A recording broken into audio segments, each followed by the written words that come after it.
ರಾಜ್ಯದ ಹಲವು ಜಿಲ್ಲೆಗಳ ಕೋರ್ಟ್ಗಳಿಗೆ ಬಾಂಬ್ ಬೆದರಿಕೆ. ಕೋರ್ಟ್ ಕಲಾಪ ಅರ್ಧಕ್ಕೆ ನಿಲ್ಲಿಸಿ ಹೊರಬಂದ ವಕೀಲರು. ಬಾಂಬ್ ನಿಷ್ಕ್ರಿಯ ದಳ ಪೊಲೀಸರಿಂದ ಪರಿಶೀಲನೆ. ಒಗ್ಗಟ್ಟಾಗಿದ್ರೇನೆ ರಾಜಕೀಯ ಶಕ್ತಿ ಪಡೆದುಕೊಳ್ಳಲು ಸಾಧ್ಯ. ನಿಮ್ಮ ಆಶೀರ್ವಾದ ಸಿದ್ದರಾಮಯ್ಯ ಅವರ ಮೇಲೆ ಸದಾ ಇರಲಿ. ಕೊಪ್ಪಳದಲ್ಲಿ ಯತೀಂದ್ರ ಅಹಿಂದ ಜಪ.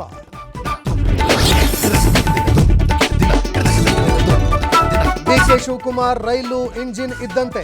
ಪಕ್ಷದ ವಿಚಾರ ಬಂದಾಗ ಅವರು ಮುಂದೆ ಬರ್ತಾರೆ.